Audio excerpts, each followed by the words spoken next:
কুড়িগ্রামের ভুরুঙ্গমারী উপজেলায় কালজানি নদীর সীমান্ত দিয়ে ভারত থেকে পানিতে ভেসে এসেছে হাজার হাজার গাছের গুঁড়ি। এসব কাঠের বেশিরভাগই বাকল ও শিকড়বিহীন। লালচে রঙের হওয়ায় এগুলোকে অনেকে লাল চন্দন বলে ধরে নিচ্ছেন।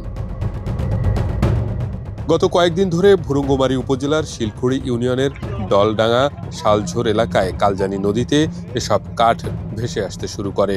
পরে নদীর স্রোতে গুঁড়িগুলো দুধকুমার হয়ে ব্রহ্মপুত্র নদ পর্যন্ত পৌঁছে যায়। এতে ভুরুঙ্গমারী, নাগেশ্বরী, কুড়িগ্রাম সদর, উলিপুর ও চিলমারী উপজেলার শত শত মানুষ ভোর থেকেই নদীতে নেমে পড়ে। কেউ কেউ নৌকা, কেউ ভেলা, আবার কেউ টিউবের ভরসায় কাঠ ধরতে ব্যস্ত হয়ে পড়ে। নদী পাড়ে গড়ে ওঠে অস্থায়ী কাঠের হাট। এক একটি গাছের গুঁড়ি 20,000 থেকে 35,000 টাকায় বিক্রি হচ্ছে। কোথাও আবার দাম ধরা হয়েছে আরও বেশি। রায়গঞ্জ ইউনিয়নে একটি বড় লালচে গুঁড়ির দাম ধরা হয়েছে 1,50,000 টাকা পর্যন্ত।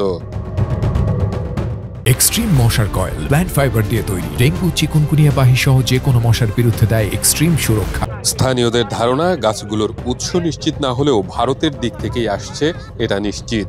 ভুটানের জায়গা এলাকা হয়ে ভারতের পশ্চিমবঙ্গের কোচবিহার জেলার হাসিমারা বনাঞ্চল দিয়ে কালজানি নদী বাংলাদেশে প্রবেশ করেছে। বৃষ্টির পানিতে ওই সব বনাঞ্চল প্লাবিত হওয়ায় সেখান থেকে গুঁড়িগুলো ভেসে আসছে বলে ধারণা করা হচ্ছে।